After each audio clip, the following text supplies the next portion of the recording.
এসো সবাই পালন করি মিলাদুন্নবী, বলো এসো সবাই পালন করি।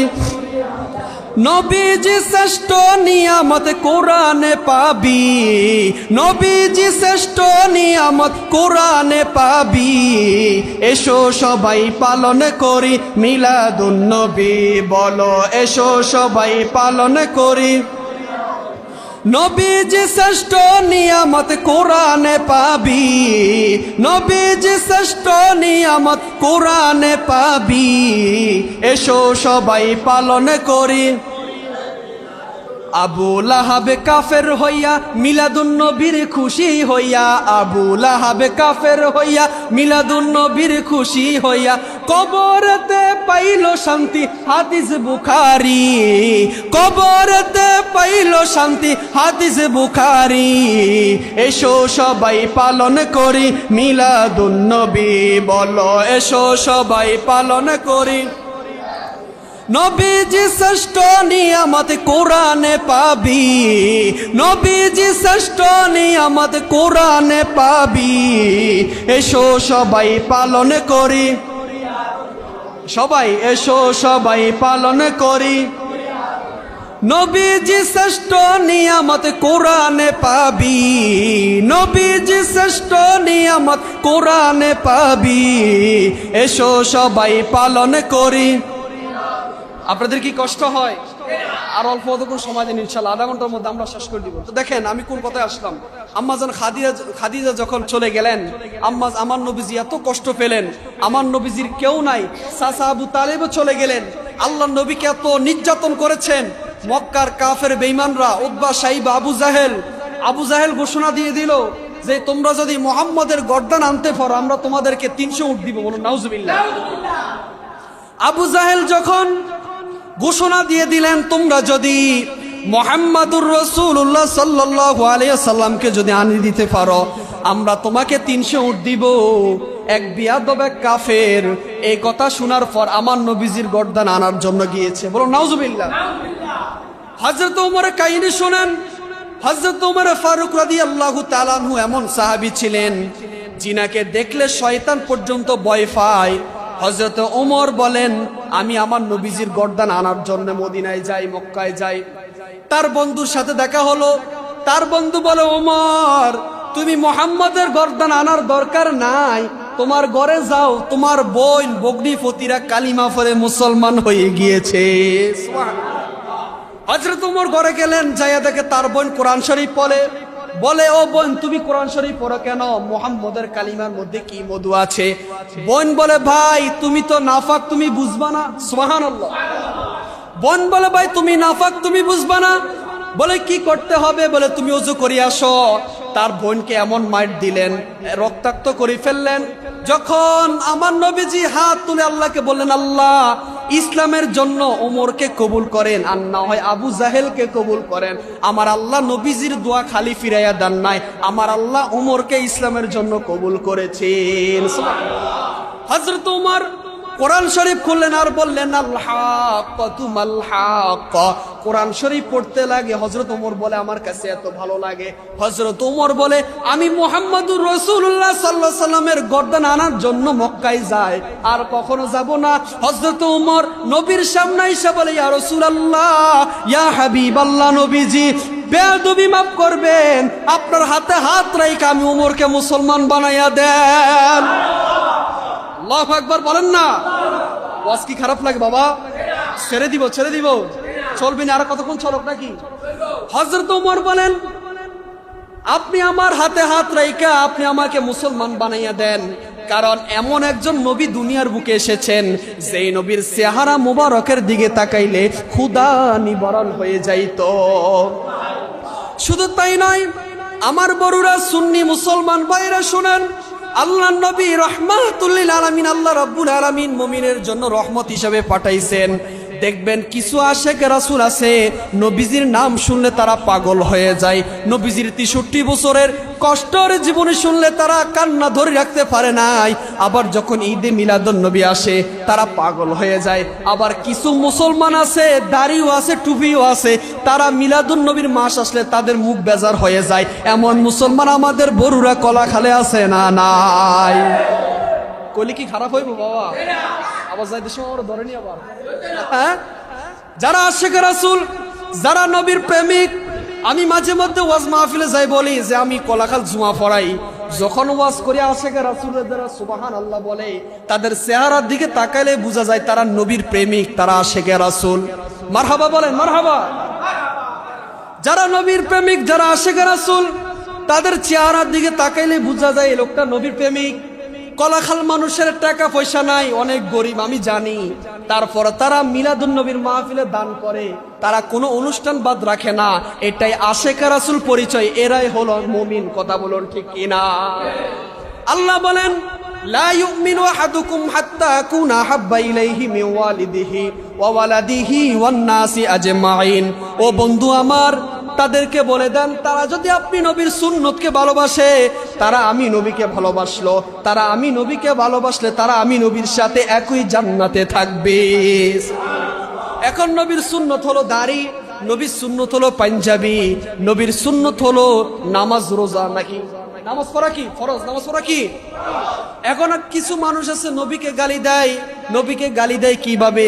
যে আমার নবীজি মিলাদুন নবী করে নাই। তো আল্লাহ কোরআনে কয় কুল বিফাদলিল্লাহি ওয়া বিরহমাতিহি ফাবিযালিকা ফালইফরাহু। বন্ধু আমার, আপনার উম্মতদেরকে জানিয়ে দেন তারা যদি আমি আল্লাহর পক্ষ হতে রহমত পাই এবং ফজল পাই, তারা যেন মিলাদুন নবী করে। আমরা আশেকে রাসূলুল্লাহ এই জন্য মিলাদুন নবী পালন করি, কারণ আবু লাহাব নবীজির জন্মদিন পালন কইরা খুশি হইয়া জান্নাত পেয়ে গেছে যে একদিন। তাহলে আমাদের বিশ্বাস হলো আবু লাহাব যদি সপ্তাহে একদিন কবরে আযাব মাফ হয়ে যায়, আমাদের কলাখালের মানুষদের আশা ভরসা আছে আমরা নবীর মিলাদুন নবী পালন করার কারণে আমাদের কবরে শান্তি আসবে নাকি? আসবে নি? তাহলে বোঝা গেল যারা নবীর আশেক, যারা নবীকে ভালোবাসে, যারা নবীর প্রেমে রঙিন হয়ে যায়, তারা কখনো লাল চক্ষুকে ভয় পায় না। যারা নবীর আশেক, টাকা পয়সা নাও থাকতে পারে, কিন্তু তারা কখনো নবীজিকে ছাড়তে পারে। কারণ দেখবেন মুহররম মাস আসলে, মিলাদুন নবীর মাস আসলে দেখবেন অনেক ভাইরা বলবে যে সুন্নিরা নবী নবী করে কি নাই? আছে না নাই? আপনি যখন মারা যাবেন কবরে নামাইলে কি পড়তে হয় কেউ জানেন? যখন মাটি দেয় তখন কি পড়তে হয়? মিনহা খলাকনাকুম। দেখেন আমার আল্লাহ বলেন কোন মুসলমান যদি জানাজার পরে 40 কদম হাইটা যদি কোনো মুসলমানকে যদি কবরে রাখা হয়, যদি 40 কদম হাঁটতে পারে, 40টা কদম দিতে দেরি হয়, আমার আল্লাহ তার 40টা গুনাহ মাফ করে দেয়। আল্লাহু আকবার। দেখেন আমরা যে মুসলমান হয়েছি বাবা, এত খুশি আমরা, এত আনন্দ, আল্লাহর কাছে কি বলে শুকরিয়া আদায় করব। কোন হিন্দু মারা গেলে জানাজা দেয় না, জানাজা দেয়? হিন্দু মারা গেলে জানাজা দেয় না, খ্রিস্টান মারা গেলে জানাজা দেয় না, কাফের মারা গেলে জানাজা দেয় না, মুসলমান মারা গেলে জানাজা দেয়। মুসলমান মারা গেলে মিলাদের আয়োজন করা হয়, মুসলমানের ঘরে মিলাদের আয়োজন করা হয়, হিন্দুর ঘরে মিলাদের আয়োজন করা হয় না। এটাই বোঝা যায় যারা মুসলমান তারাই হলো শ্রেষ্ঠ। বলুন না সুবহানাল্লাহ। আমার আল্লাহ বলেন ওয়ামা খালাকাতুল জিন্না ওয়াল ইনসা ইল্লা লিয়াবুদুন। আল্লাহু আকবার। আল্লাহ বলেন আমি মানুষ এবং জিন জাতিকে সৃষ্টি করেছি তারা যেন আমি আল্লাহর ইবাদত করে। বলুন আমরা সবাই ইবাদত করি কার? আমরা সবাই নামাজ পড়ি কার? আমরা সবাই রোজা পালন করি কার জন্য? আল্লাহ বলেন কুল ইন্না সলাতি ওয়া নুসুকি ওয়া মাহইয়ায়া ওয়া মামাতি লিল্লাহি রাব্বিল আলামিন। প্রত্যেকে জবানটা বড় করি বলুন না সুবহানাল্লাহ। আল্লাহ বলে বান্দা নামাজ রোজা হজ যাকাত সবকিছু কার জন্য? দুনিয়ার বুকে আপনার সন্তান হলে আপনি সফল, দুনিয়ার বুকে 10 তলা বিল্ডিং করলে আপনি সফল। আল্লাহ বলে বান্দারে, কবরে যখন যাইবা, কবরের মধ্যে তোমার 10 লাখ টাকা ঘুষ খাওয়াইয়া তোমার কবরে প্রশ্নের উত্তর দিতে পারবা না। দুনিয়ার বুকে টাকা দিয়া চাকরি করা যায়, দুনিয়ার বুকে টাকা দিয়া সম্মান পাওয়া যায়, কিন্তু কবরে যখন যাইবা, যখন বলবে মার রব্বুকা ওয়া মা দীনুকা, তখন তুমি যদি কবরে প্রশ্নের উত্তর দিতে পারো, আমার নবী তোমার কবরে হাজির হইয়া যাবে। আর যদি তুমি কবরে প্রশ্নের উত্তর না দিতে পারো, তাহলে তোমার জিন্দেগি আর সফল হইল না। দেখেন আমাদের কলাখালে বিল্ডিং আছে না নাই? 4 রুম 3 রুম 2 রুম এরকম আছে না নাই? তো আমরা বিল্ডিং বানাইছি কার জন্য? স্ত্রীর জন্য। বিল্ডিং বানাইছি কার জন্য? ছেলে মেয়ের জন্য, ঠিক কিনা বাবা?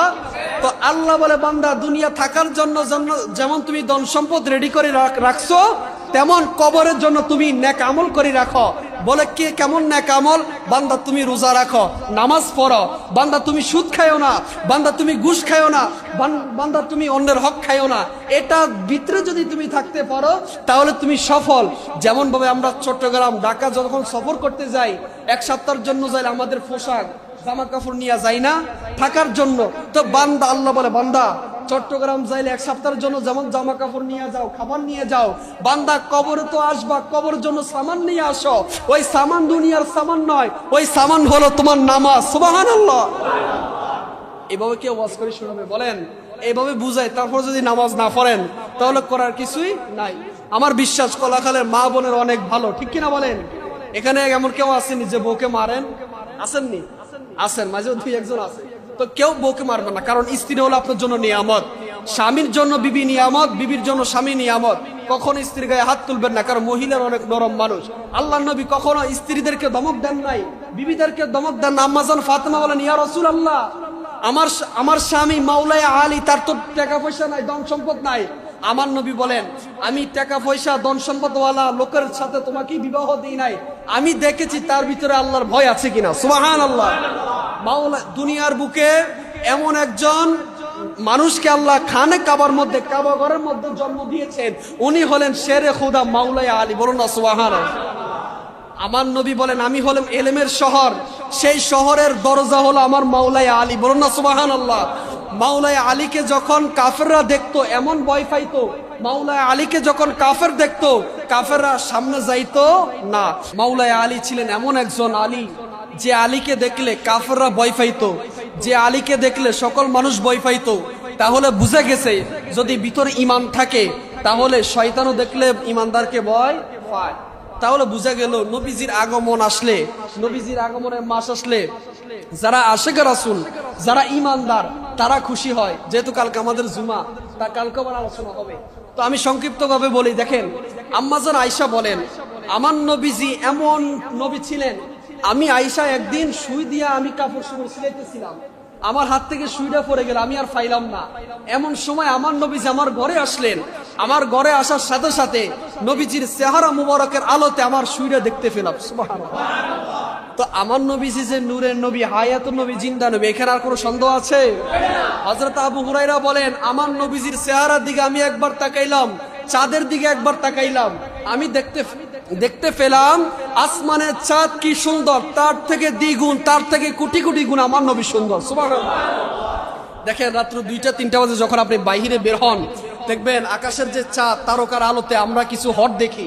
কিন্তু হযরত আবু হুরায়রা বলেন, আমি যখন রাস্তা দিয়ে বের হই, আমি দেখতে পাই আমার নবীজির চেহারা মুবারকের আলোতে অন্ধকার পর্যন্ত আলোকিত হয়ে যায়। বলেন না সুবহানাল্লাহ। ওই নবীকে পেয়ে যারা মুমিন, যারা আশিক রাসূল, তারাই খুশি হবে, আর বাকিরা বেজার থাকবে, ঠিক কিনা? এখন আসুন আমরা নবীজির শেষের দিকে চলে যাই। আমার নবীজি যখন ইন্তেকাল করবেন, নবীজির একজন সাহাবী ছিল, যিনার নাম হলো হযরতে বেলাল। নাম কি? হযরতে বেলাল। বেলালের আলোচনাটা শুনেন 15 মিনিট সময়। হযরতে বেলাল এমন পাগল সাহাবী ছিলেন, তার ঘরবাড়ি ছিলেন না, এত গরিব ছিলেন, তার কাছে কেউ মেয়ে বিবাহ দেয় না, এত কালো, কুচকুচে কালো। কিন্তু হযরতে বেলাল যখন মাইকের সামনে যখন আজান দেয়, ডাইনে 41 কিলোমিটার, বামে 41 কিলোমিটার, সামনে 41 কিলোমিটার, উপরে আরশে আজিম। সুবহানাল্লাহ। আমাদের মুয়াজ্জিন গুলা যখন আজান দেয়, যদি 100 গা মাইক লাগান, হাইস্টে কত দূর যাবে? 10 কিলো 20 কিলো। আর 2টা মাইক লাগালে 1 কিলো যায় না। কিন্তু হযরত বেলাল তখন তো মাইক ছিল না। হযরত বেলাল যখন আশহাদু আন্না মুহাম্মাদুর রাসূলুল্লাহ বলতো, মক্কা নগরে যারা নবীর আশিক সাহাবীরা ছিল তারা কান্নার রুল পড়ে গেল। হায়রে, হযরত বেলাল যখন নবীর নাম নিত, এত মধুর কণ্ঠ, এত সুন্দর কণ্ঠ, হযরত বেলাল আজান দিত, ডাইনে 140 কিলোমিটার চলে যাইত। যেদিন হযরত বেলাল আজান না দিত ওই দিন সুবহে সাদিকও হইতো না। সুবহানাল্লাহ। আমার নবীজি জান্নাতে গেলেন, আমার নবীজি জান্নাতে যাইয়া একজন মানুষের হাঁটার আওয়াজ শুনতে পেলেন। জিব্রাইলকে বললেন, ভাই জিব্রাইল, আমি যে জান্নাতে আসছি, জান্নাতে একজন মানুষের হাঁটার আওয়াজ শুনতে পাই, ওই মানুষটাকে বলে, ইয়া রাসূলুল্লাহ, ইয়া হাবিবাল্লাহ, এই লোক কোনো সাধারণ লোক না, এই লোক হলো আপনার বেলাল। বলো না সুবহানাল্লাহ। তো বেলালের মতো আমাদের ঈমানকে মজবুত করতে হবে না ইনশাআল্লাহ। দেখেন বন্ধুগণ আমার, হযরত বেলাল হাবশী রাদিয়াল্লাহু তাআলা আনহু কেমন সাহাবী ছিলেন। আমার নবীজি ইন্তেকাল করলেন, ইন্তেকালের পর হযরত বেলাল ব্যথায় ব্যথিত হইয়া দামেস্কের দিকে চলে গেলেন। 6 মাস হয়ে গেল হযরত বেলাল মদিনায় আসেন না। আমার নবী রাহমাতুল লিল আলামিন বেলালকে স্বপ্ন দেখায়, ও বেলাল, তুমি কি আমি নবীকে ভুইলা গেছো? হযরত বেলাল বলেন, লাব্বাইকা ইয়া রাসূলুল্লাহ, আমি আপনাকে ভুলি নাই। যদি আমি মসজিদে নববীতে থাকি, আমি যদি আজান দিই, যদি আপনি নবী যদি ইমামতি না করেন, আমি বেলাল সহ্য করতে পারবো না। হে আমার সুন্নি ভাইরা, আশিক রাসূল ভাইরা, শুনেন, আমার নবী স্বপ্নে দেখায়, ও বেলাল, তুমি কেন মদিনায় থেকে চলে গেছ? সকল সাহাবীদের কণ্ঠেরা সালাম শুনি, সকল সাহাবীরা আমার রওজার সামনে আয়েশা সালাতু ওয়াসসালামু আলাইকা ইয়া রাসূলুল্লাহ বলে, কিন্তু তোমার মুখের সালাম আমি শুনি না, তুমি কি আমার সাথে রাগ করেছ? হযরতে বেলাল স্বপ্ন দেখার পর হাউ মাউ করে চিৎকার করে কান্না করে পরের দিন দামেস্কে থেকে হাইটা হাইটা মদিনাতুল মুনাওয়ারা চলে আসলেন। আসার পর সকল সাহাবীরা বলতে লাগলেন, হযরতে বেলাল আসছে, মনে হয় আমার নবী আসছে। সুবহানাল্লাহ। হযরতে বেলাল যখন নবীজির রওজার সামনে যাইয়া আসসালাতু ওয়াসসালামু আলাইকা ইয়া রাসূলুল্লাহ বলে, আর সকল সাহাবীরা বলে, ও আশিক রাসূলেরা রে, সকল সাহাবীরা বলে, যেহেতু বেলাল আসছে, যেহেতু মুয়াজ্জিন আসছে, মনে হয় আমার নবীও আসবে। আল্লাহু আকবার। সকল সাহাবীরা, আবু বকর এমন সাহাবী ছিলেন, উমর, যে উমরকে দেখলে ইবলিস পর্যন্ত ভয় পাইতো, ওই উমর কান্না করতে করতে মদিনায় বাসায় দিলেন। আর উমর বললেন, যে ব্যক্তি বলবো আমার নবী মারা গেছে, তার গর্দন আমি কেটে ফেলবো। বলো না সুবহানাল্লাহ। বলে, আমার নবী মরে নাই, আমার নবী জিন্দা। বলে, কেন? বলে, আমার নবী দুনিয়াতে নাই, তারপর নবী রওজা থেকে কলাকাল মুসলমানেরা কি করে আমার নবী স্বয়ং নিজে শুনতে পাই, নিজে দেখতে পাই। বলুন সুবহানাল্লাহ। হযরতে বেলাল বলেন, ও সাহাবীরা, আমি মদিনায় থাকতে আসি নাই, আমার নবীজি আমাকে স্বপ্ন দেখাইছে। ও বেলাল, তুমি কেন আসো না? আমি এই জন্য নবীর রওজার সামনে আইসা আসসালাতু ওয়াসসালামু আলাইকা ইয়া রাসূলুল্লাহ বলতে আসলাম। এই কথা বলার পর ইমাম হাসান হুসাইন আসলো আর বলল, ও বেলাল, তুমি একটু আজান দাও, একটু আজান দাও, তুমি আজান দিলে মনে হয় আমার নানা আসবে। ইমাম হাসান হুসাইন যখন বেলালের হাত বাড়াই ধরলেন, বেলাল চোখের পানি ছেড়ে বললেন, ও নাতিরা রে, তোমরা যখন আমার নবীর কাছে আবদার করতা, আমার নবী কখনো তোমার আবদার ফেলতো না। আমি বেলাল যদি তোমার কথা মতো যদি আজান না দিই, হাসরের ময়দানে আমি বেলালের কি অবস্থা হবে? হযরতে বেলাল যখন মিম্বরে দাঁড়িয়ে গেলেন, যখন আশহাদু আন্না মুহাম্মাদুর রাসূলুল্লাহ বললেন, বেলাল চিৎকার মেরে অজ্ঞান হয়ে পড়ে গেলেন। সকল সাহাবীরা আসলেন, আয়েশা বলো, বেলাল তুমি কেন অজ্ঞান হয়ে পড়ে গেলা? হযরতে বেলাল ডাক দিয়া বলো, সাহাবীরা রে, আমি যখন আশহাদু আন্না মুহাম্মাদুর রাসূলুল্লাহ বলতাম, আমি আমার নবীকে সরাসরি মিম্বরে দেখতে পেতাম। ও সাহাবীরা, শুনো শুনো শুনো, আমি যখন মিম্বরে দাঁড়িয়ে আশহাদু আন্না মুহাম্মাদুর রাসূলুল্লাহ বলতাম, আমি যখন ডাইনে তাকাইতাম, আমি দেখতাম আমার নবীজি সামনে বসা। আজকে আশহাদু আন্না মুহাম্মাদুর রাসূলুল্লাহ বলেছি, আমার নবীকে দেখি নাই, দেখি নাই, এই জন্য আমি বেলাল সহ্য করতে পারি নাই। ডাইন হাত তুলে বলেন, ইয়া রাসূলুল্লাহ। এই কথা বলার পর হযরতে বেলাল অজ্ঞান হয়ে পড়ে গেল। মক্কা নগরীতে সকল সাহাবীদের কান্নার রোল পড়ে গেল। সকল সাহাবীরা বলে, ও বেলাল তুমি আর দামেস্কের দিকে যাইও না। বলে কেন? বলে তুমি যদি মদিনায় থাকো আমরা তোমার কণ্ঠের আজান শুই না, আমার নবীজিকে আমরা সরাসরি দেখতে পাইতাম। সুবহানাল্লাহ। কিতাব প্রমাণ করে হযরতে বেলাল এমন কালো ছিল, হযরতে বেলাল যখন নবীর নাম মুবারক বলতো মক্কার কাফেররা পাগল পারা হইয়া যাইত। নবীর নাম যখন হযরতে বেলাল যখন নবীর নাম মুবারক বলতো আবু বকর চিৎকার মেরে উঠতেন। নবীর নাম মুবারক যখন ওমর শুনতো, এত গরম সাহাবী যখন ওমর শুনতো চিৎকার মেরে উঠতেন আর বলতেন যতদিন পর্যন্ত আমার নবী না আসবে ততদিন পর্যন্ত আমি বেলাল আর আসবো না। আল্লাহু আকবার। সকল সাহাবীরা কান্নার রোল পড়ে গেল আর বলতে লাগলো, বেলাল তুমি আর কখনো দামেস্কের দিকে যাইও না, তুমি যদি মদিনায় থাকো তাহলে আমরা সবাই তোমার কণ্ঠের আজান শুই না, নবীজির কথা স্মরণ রাখবো। সুবহানাল্লাহ। বেলাল চিৎকার মেরে ব্যথায় ব্যথিত হইয়া গেল। বেলাল ডাক দিয়া বলো, আশেক রাসূলেরা রে, ও আবু বকর তুমি কি আমাকে নবীকে আইনা দিতে পারবানি? যদি তুমি আমাকে নবীকে আইনা দিতে পারো আমি আর কখনো দামেস্কের দিকে যাব না। আবু বকর কান্না করতে করতে আবু বকর অজ্ঞান হয়ে গেল। তার মানে বোঝা গেল সাহাবীরা যেমন নবীকে ভালোবেসেছে আমরা আশেক রাসূলরা যদি নবীকে এমন ভাবে ভালোবাসি আমাদেরকে আমার নবী হাসর ময়দানে সুপারিশ করবে, ঠিক কি না? বলেন মদিনা মদিনা আশেক মুমিনের, বলেন মদিনা মদিনা। ও ভাই দিদার চেয়ে কাঁদো তোমরা, দিদার চেয়ে। একটা জবানও বন্ধ রাখবেন, একটা জবানও বন্ধ রাখবে না, সবাই দিদার চেয়ে কাঁদো তোমরা, দিদার চেয়ে হও না নবীর দিওয়ানা।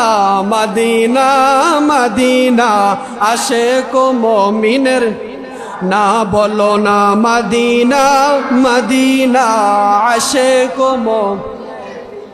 ভাইজান নবীর শ্রেষ্ঠ সাহাবী হযরত আবু বকর সিদ্দিকী ভালোবেসে শুইল পাশে, ভালোবেসে যাইয়া দেখো মদিনা মদিনা মদিনা।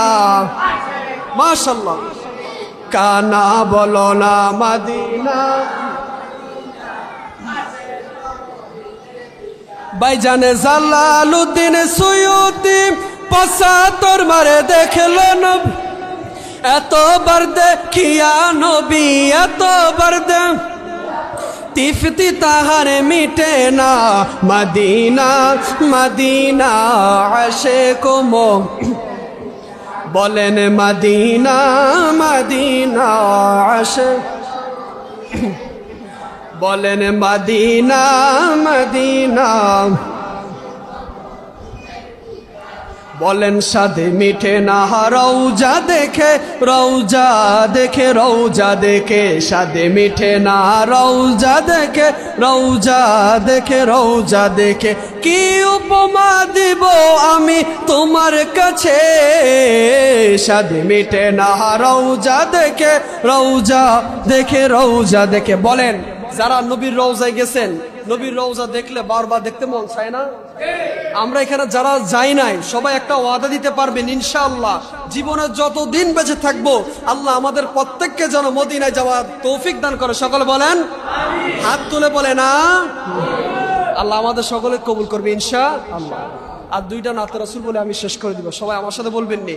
বলে নূর নবীর আগমনে খুশির জোয়ার উঠেছে, নূর নবীর আগমনে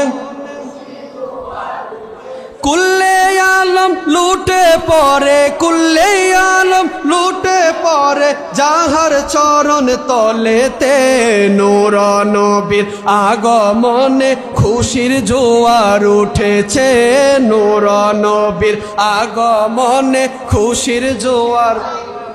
আব্দুল্লাহরি পেশানিতে যেই নূর জর করেছে, সেই নূরেরই জলকে ছোঁয়া মা আমেনার রেহেমে।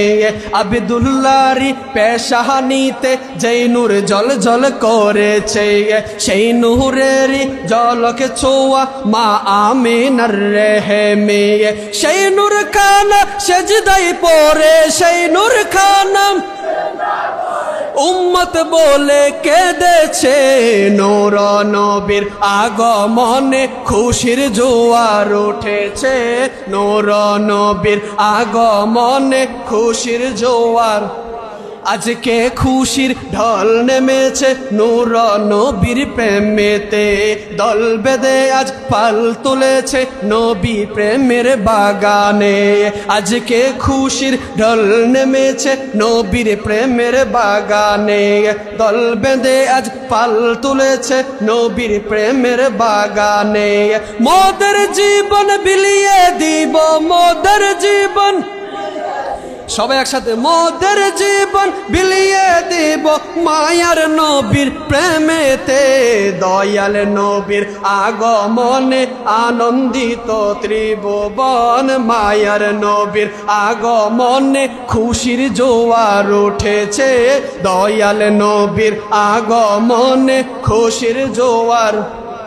বলেন সালাতু সালামে গোয়া আমার দুরুদ সালামে গোয়া আমার কোয় নবী মুস্তফায়। তোমরা যদি যাও মদিনায়, তোমরা যদি, বলেন সালাতু সালামে গোয়া আমার দুরুদ সালামে গোয়া আমার কোয় নবী মুস্তফায়। তোমরা যদি মদিনা শরীফের মাটি আমার চোখে বুকে মুখে মাখিও, বলেন মদিনা শরীফের মাটি আমার চোখে মুখে বুকে মাখিও। এমন পবিত্র মাটির রওয়া যায়, তোমরা যদি যাও। আশিক রাসূল ভাইরা ফানা হন, বলেন সালাতু সালামে গোয়া আমার দুরুদ সালামে গোয়া আমার কোয় নবী মুস্তফায়। তোমরা যদি যাও মদিনা শরীফের মাঝে, নূরের একটি বাগান আছে ও, সেই বাগানে খুতবা দিতেন, সেই বাগানে খুতবা দিতেন মুহাম্মদে মুস্তফা। তোমরা যদি যাও মদিনায়, তোমরা যদি, সবাই সালাতু সালামে গোয়া আমার দুরুদ সালামে গোয়া আমার কোয় নবী মুস্তফায়। তোমরা যদি যাও